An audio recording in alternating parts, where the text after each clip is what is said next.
Le Camerounais Francis Ngannou a conservé sa ceinture de champion du monde UFC des lourds, en battant le Français Cyril Gane par décision unanime, samedi, lors d'un combat d'arts martiaux mixtes disputé à Anaheim en Californie.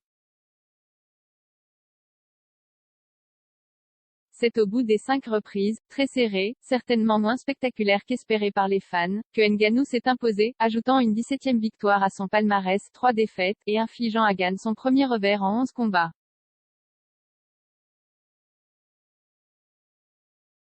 Le Français a mieux commencé, en variant ses coups et grâce à une meilleure mobilité dans la cage. Il a placé quelques coups de pied retournés, dont un bien encaissé au cou par son adversaire, et des jabs pleine face.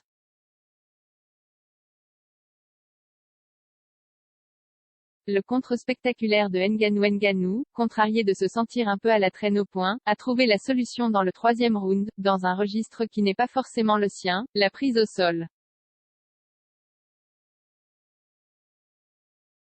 Contrant un high kick de Gane, il l'a retourné en l'air et plaqué au sol en retombant dessus de tout son poids, 115 kg.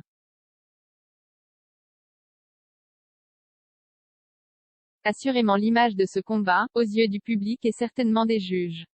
Ngannou a plusieurs fois mis au sol le Français, usant de sa force pour l'épuiser sans pour autant le toucher violemment avec ses poings, son point fort habituel.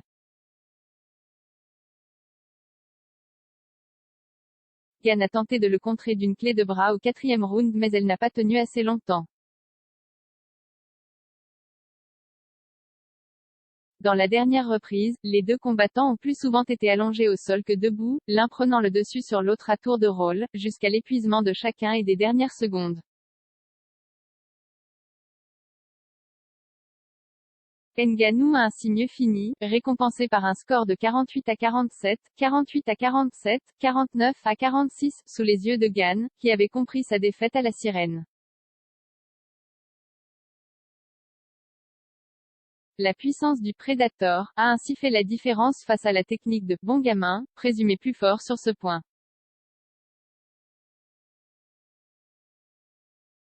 Gane mis en échec sur la technique annoncée comme un des plus gros affrontements de l'histoire de l'UFC, la plus importante ligue mondiale d'arts martiaux mixtes. Ce choc entre deux combattants qui se connaissaient assez bien pour être tous deux issus de la MMA Factory, l'usine à Champion 6 à Paris, n'a peut-être pas tenu toutes ses promesses.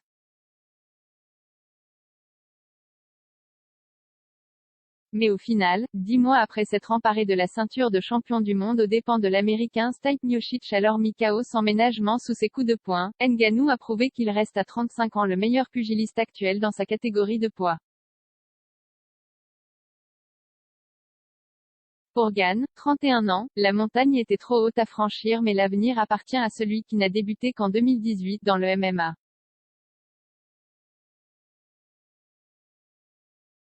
Je suis désolé pour tous ceux qui me soutiennent, mais c'était une très bonne expérience, ça ne fait que 3 ans que je suis dans ce sport, a réagi le Français avec fair-play à l'issue du combat, félicitant son ancien compagnon d'entraînement, de son côté, surpris que Gane tienne jusqu'au bout, une rareté pour Ngannou qui a l'habitude de fracasser tout le monde dans la cage bien avant la limite.